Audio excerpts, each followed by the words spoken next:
Hello everyone, ఈ vlog ఇంకా Monday రోజు నా డే రొటీన్ అనేది మీతో షేర్ చేసుకుంటాను. ఇంకా వ్లాగ్ అనేది ఎక్కడ స్కిప్ చేయకుండా చూడండి. నచ్చితే లైక్ చేయండి, షేర్ చేయండి, సబ్స్క్రైబ్ చేసుకోవడం మాత్రం మర్చిపోవద్దు. ఇంకా ఫైనల్గా ముగ్గు అయితే ఇట్లా వేసిన మండే రోజు.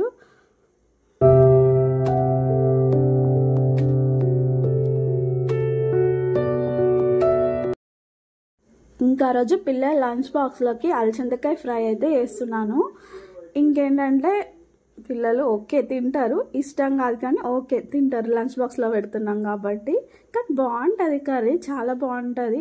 ఫ్రై చేస్తే బాగుంటుంది, ఇంకా టమాటో వేస్తే అంతకన్నా బాగుంటుంది, కానీ ఫ్రై అయితే చాలా బాగుంటుంది. ఇంకా సేమ్ అన్ని కర్రీస్ లాగానే చేసేయడం. ఇంకా తర్వాత ఫ్రెష్ అప్ అయ్యి వచ్చి అయితే పూజ చేసుకుంటున్నాను ఇంకా మండే రోజు.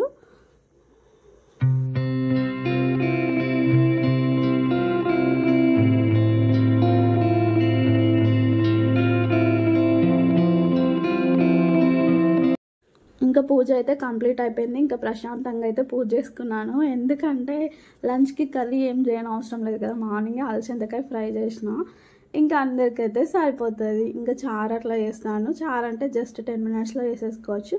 అందుకోసమే ఇంకా టెన్షన్ ఏం లేదు, ప్రశాంతంగా అయితే పూజ చేసుకున్నాను.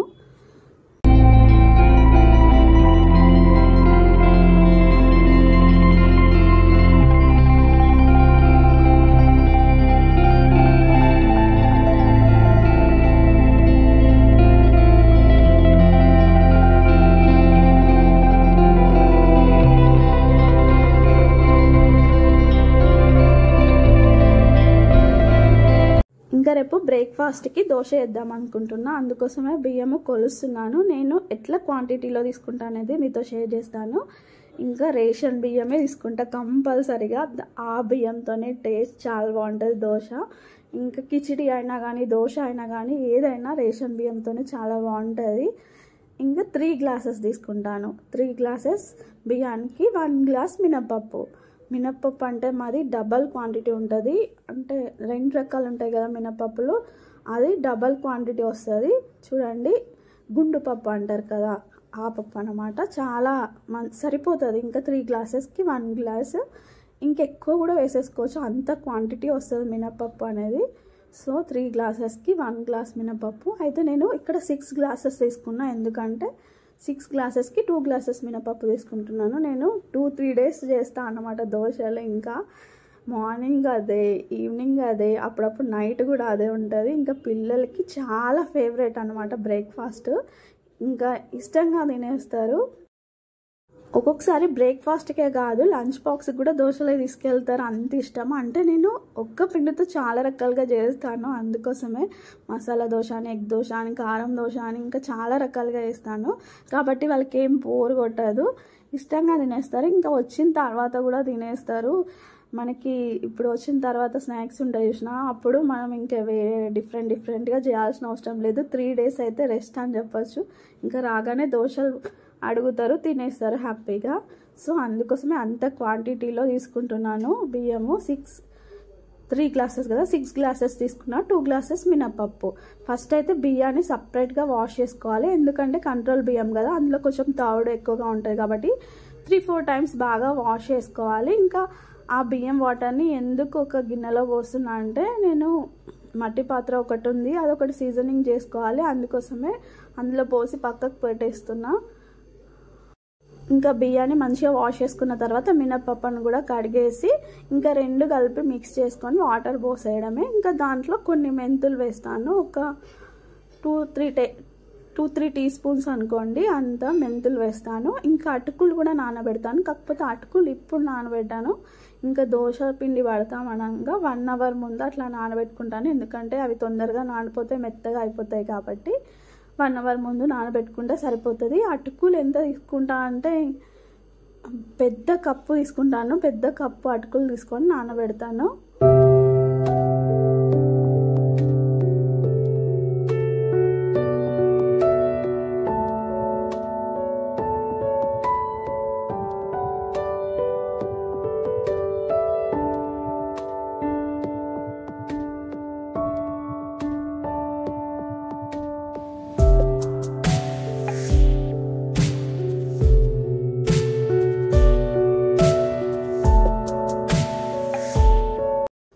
ఇంకా ఇది ఈవినింగ్ స్నాక్స్లోకి గ్రీన్ గోబీ 65 అయితే చేస్తున్నాను. చాలా బాగుంటుందండి. నేను గోబీ మంచూరియా చేశాను కదా లాస్ట్ వ్లాగ్స్లో, ఇంకా దానికంటే ఇది నచ్చుద్ది నాకు. ఎందుకంటే ఇప్పుడు మనకి వింటర్ సీజన్లో కోల్డ్ కఫ్ అట్లా ఉంటుంది కదా, అలాంటి వాళ్ళకైతే వింటర్ సీజన్ మొత్తం ఉంటుంది అన్నమాట కఫ్. అట్లాంటి వాళ్ళకి మంచిగా ఉంటుంది. ఎందుకంటే ఇందులో పచ్చిమిర్చి వేస్తాము, అల్లం వేస్తాము, మిరియాల పొడి వేస్తాం కాబట్టి తిన్నప్పుడు మంచిగా మనకి రిలీఫ్ అనిపిస్తుంది. చాలా బాగుంటుంది, టేస్ట్ కూడా బాగుంటుంది. ఇంకా ఎలా చేసేలా చూసేద్దామా. ఇంకా గోబీని 50% ఉడికించుకొని వడగట్టేసి కూల్ వాటర్ పోసేసిన తర్వాత మిక్సీ జార్లో పచ్చిమిర్చి ఇంకా 2 అల్లం ముక్కలు, ఒక గుప్పెడు కొత్తిమీర వేసేసి మిక్సీ పట్టుకోవాలి. ఇంకా పచ్చిమిర్చి అనేది మనం ఎంత గోబీ తీసుకుంటున్నామో దానికి తగ్గట్టు, నేనైతే 10 వరకు తీసుకున్నట్టున్నాను. ఇంకా బ్లాక్ పెప్పర్ పౌడర్ కూడా వేస్తాం కాబట్టి కారం అనేది సరిపోతుంది. ఇంకా గోబీ ఉడికిన తర్వాత కూల్ వాటర్ అయితే పోస్తున్నాను, వాటర్ పంపేసి.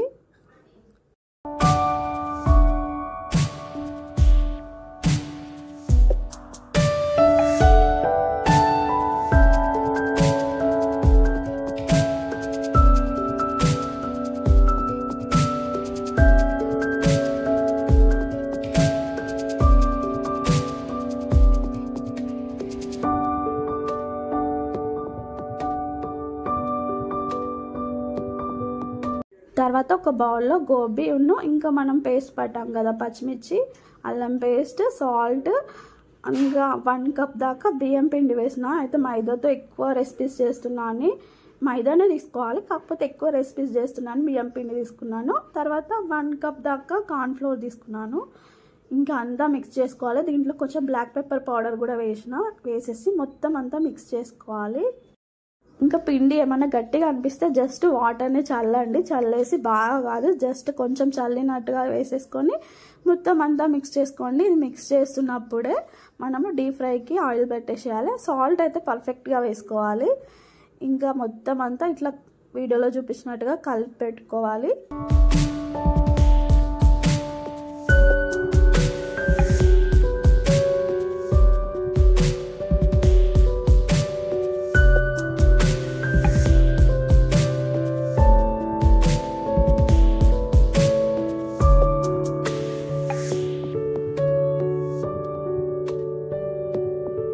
ఇంకా డీప్ ఫ్రైకి ఆయిల్ పెట్టేసి ఇంకా ఆయిల్ మంచిగా హీట్ అయిన తర్వాత ఇంకా 1 by 1 వేయడమే.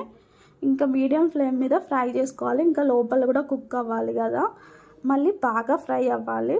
కొంచెం పచ్చిగా ఉన్నప్పుడు మెత్తగా ఉంటాయి, క్రిస్పీగా ఉంటాయి. బాగా ఫ్రై అయినప్పుడే క్రిస్పీగా టేస్టీగా చాలా బాగుంటాయి. ఇంకా అన్నీ వేసేసుకొని ఫ్రై చేసుకోవడమే.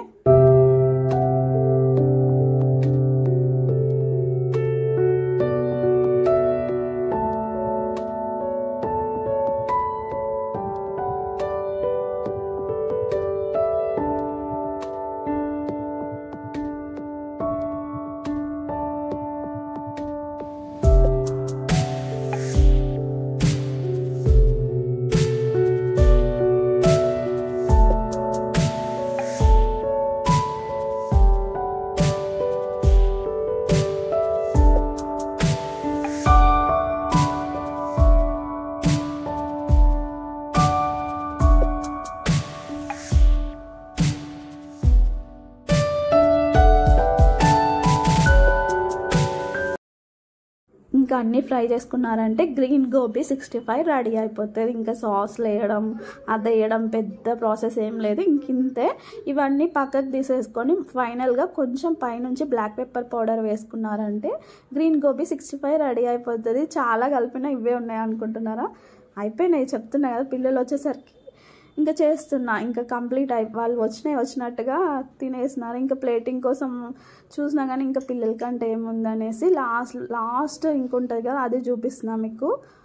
ఇంకా తర్వాత ఇది 7 o'clock అట్లా అనుకుంటా. మా చెఫ్ అయిపోయాడు, రోజుకో రెసిపీస్ చేస్తున్నాను. నాలాగా ఏం చేస్తున్నాడో చూపిస్తాను. ఫస్ట్ అయితే చాక్లెట్స్ని తీసుకొని దాన్ని డబల్ బాయిలింగ్ పద్ధతిలో చాక్లెట్ క్రీమ్ తయారు చేస్తున్నాడు.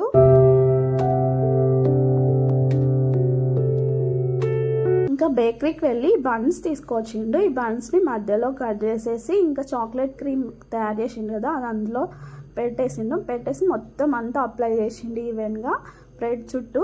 ఇంకా అప్లై చేసేసి మధ్యలో కట్ చేసిండు. ఇది చాక్లెట్ బన్ అన్నమాట. చాలా అంటే చాలా బాగుంది టేస్ట్. ఇంకా మాకైతే ఇట్లా చేసి ఇచ్చిండు.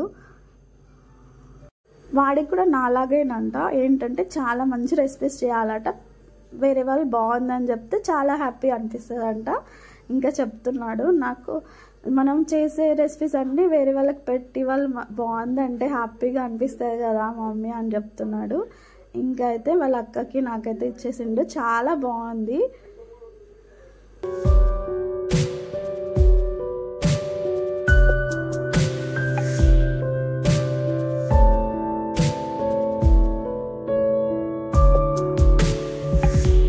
ఇది మార్నింగ్, నైట్ నుంచి మార్నింగ్కి వెళ్ళిపోయినా. అయితే ఇది మార్నింగే టమాటోస్ అన్నీ మంచిగా వాష్ చేసి ఒక క్లాత్తో తుడుచుకొని పెట్టేసిన. ఎందుకంటే ఇంతకీ నేను ఏం చేస్తున్నానంటే పిజ్జా సాస్ చేస్తున్నాను. అయితే పిల్లలకి పిజ్జా అంటే చాలా ఇష్టం. ఇప్పుడు మేము ఉండే ప్లేస్ దగ్గర అయితే అస్సలు దొరకదు. దొరికినా కానీ ఇంకా తిన్నామంటే హాస్పిటల్కి వెళ్ళాల్సిందే. ఇంకా అట్లా ఉండదు అన్నమాట. అసలు దొరకదు. దొరికినా కూడా చాలా గట్టిగా అసలు ఏం బాగుండదు. ఇంకా వాళ్ళకేమో చాలా ఇష్టము. చాలాసార్లు చేసినా కానీ ఏంటంటే పిజ్జా సాస్ అయిపోయింది ఈ మధ్యన. నేను అమ్మ వాళ్ళ ఇంటికి మంచిర్యాలకు వెళ్ళినప్పుడు అక్కడ మోర్లో వెతికితే కూడా దొరకట్లేదు. ఇంకేంటంటే ఇక్కడ దొరకచ్చు మోర్లో, కానీ చాలా కాస్ట్ ఉందంట, 300 అట్లా. ఎందుకు 1 kg టమాటోకి 10 రూపీస్. దీంతో చేసేయచ్చు కదా మనమే ఇంట్లోనే. 10 రూపీస్ టమాటోస్ చాలా తక్కువ కాస్ట్ ఉన్నప్పుడు మంచిగా ఇంట్లోనే చేస్తే బెస్ట్ కదా అని అయితే చేస్తున్నాను.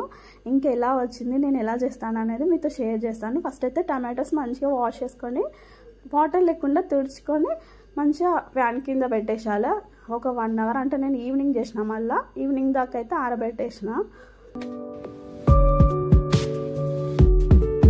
ఇంక ఇది ఈవినింగ్ ఏంటంటే ఒక బాండి పెట్టేసి ఒక బటర్ క్యూబ్ వేసిన, తర్వాత 2 టీ స్పూన్స్ ఆయిల్ కూడా వేసిన, 2 వేసిన. బటర్ క్యూబ్ ఏమో 1 వేసిన, అంటే మీడియం సైజ్ది. తర్వాత 2 టీ స్పూన్స్ ఏమో ఆయిల్ వేసిన. ఆయిల్ అంతా హీట్ అయిన తర్వాత వెల్లుల్లి వేసిన. వెల్లుల్లి అనేది ఒక 10 వరకు తీసుకున్నా. ఇంకా 10-12 వరకు ఉంటాయి. అవి కొంచెం ఫ్రై అయిన తర్వాత కట్ చేసి పెట్టుకుని ఉల్లిపాయలు వేయాలి. ఉల్లిపాయ కూడా పెద్దది 1 తీసుకున్నాను, చిన్నగా కట్ చేసి వేయాలి.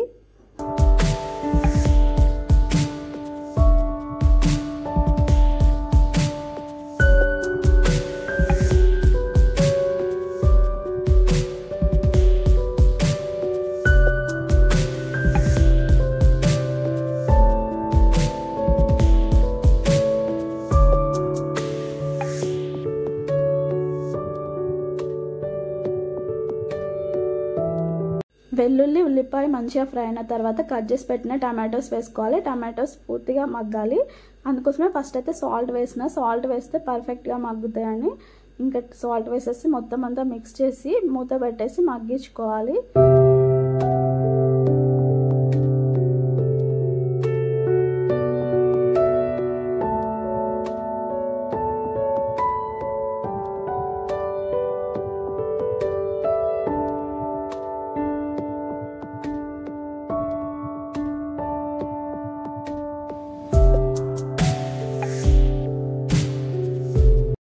టమాటోస్ మంచిగా ఫ్రై అవుతున్నప్పుడు 1 టేబుల్ స్పూన్ కారం, 2 టేబుల్ స్పూన్ షుగర్ వేయాలి. షుగర్ కంపల్సరీగా వేయాలి. తర్వాత అంతా మిక్స్ చేసేసి 1 ప్యాకెట్ చిల్లీ ఫ్లేక్స్ వేసిన. చిల్లీ ఫ్లేక్స్ 5 రూపీస్ ప్యాకెట్, అది మొత్తం వేసేసిన. మీ దగ్గర చిల్లీ ఫ్లేక్స్ లేవనుకోండి, స్టార్టింగ్లో మనము బటర్ అట్లా వేసినాం కదా, అప్పుడే వెల్లుల్లి వేసిన తర్వాత ఎండుమిర్చి వేసేసుకోవచ్చు. తర్వాత అంతా మిక్స్ చేసుకొని సాల్ట్ ఆల్రెడీ స్టార్టింగ్లోనే వేసిన. ఇంకా చిల్లీ ఫ్లేక్స్ వేసిన తర్వాత ఇంకొక 1 ప్యాకెట్ ఒరగానో వేసిన. ఆ ప్యాకెట్ మొత్తం వేసేసి మిక్స్ చేసుకోవాలి. ఇంకా అన్నీ వేసేసి మొత్తం అంతా మిక్స్ చేసుకొని దగ్గరకు వచ్చేదాకా అయితే ఉడికించుకోవాలి. మొత్తం టమాటో ప్యూరీ లాగా రావాలి. దగ్గరకు వచ్చేదాకా అయితే ఫ్రై చేసుకోవాలి.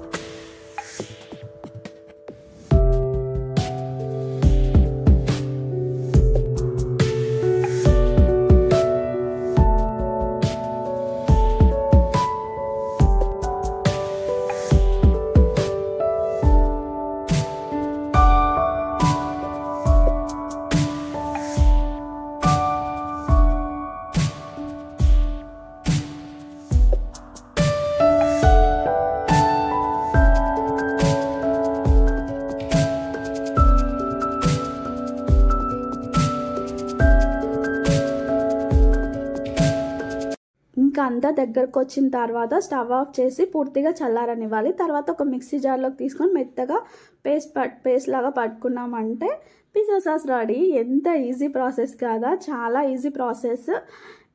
బయట అయితే 200-250 అట్లా ఉంటుంది.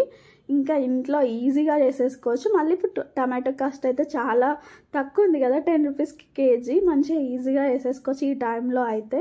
ఇంకా ఫస్ట్ పిల్లలకి అయితే టేస్ట్ చూడడానికి అయితే ఇచ్చిన, నిజంగా చాలా బాగుందన్నారు. వాళ్ళు గిన్నెలో వేసేసుకొని తినేసినారు.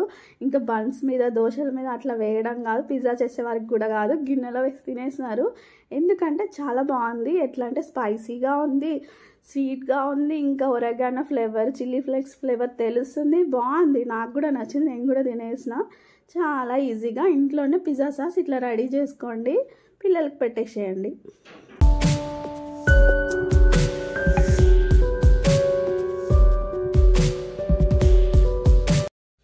ఇంక ఇది నైట్ దోశల పిండి అయితే వాడుతున్నాను. మార్నింగ్ నానబెట్టిన కదా బియ్యం, మినపప్పు, మెంతులు, వాటిని కొద్దిగా మిక్సీ జార్లోకి తీసుకొని ఒక పిడికెడు అటుకులు వేసేసి కొద్దిగా వాటర్ వేసి మెత్తగా మిక్సీ పట్టుకున్నామంటే దోశల పిండి రెడీ అయిపోతుంది. చాలా అంటే చాలా క్రిస్పీగా వస్తాయి, టేస్ట్ కూడా బాగుంటాయి.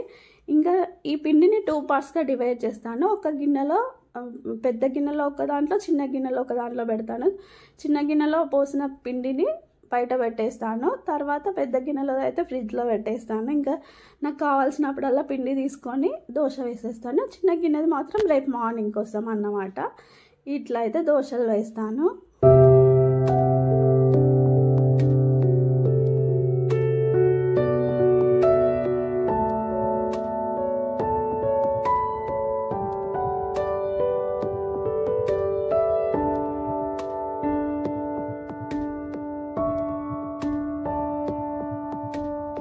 ఇంక ఇది నైట్ 10:30 అట్లా అవుతుంది. మా జస్సుకు దోశలు తినాలనిపిస్తుంది అంట. చెప్పినా కదా, మా ఇంట్లో వాళ్ళందరికీ దోశ అంటే చాలా ఇష్టము. దోశకి ఫ్యాన్స్ అందరూ. ఇంకా ఇప్పుడైతే కొంచెం గట్టిగా వస్తుంది, బాగుండదు అని చెప్పినా కూడా వినట్లేదు. నేను వేస్తా అని వేస్తున్నాడు. నిజం చెప్తున్నా, ఫస్ట్ టైం వేస్తున్నాడు కానీ చాలా బాగా వేశాడు రౌండ్గా. అదే చెప్తున్నా. ఇంకా నాకు వేసిచ్చిండు, వాళ్ళ అక్కకు వేసిచ్చిండు. చాలా బాగున్నాయి. కాకపోతే కొంచెం మెత్తగా రావు, కొంచెం గట్టిగా వస్తాయి. అప్పటికప్పుడు వేస్తున్నాం కాబట్టి.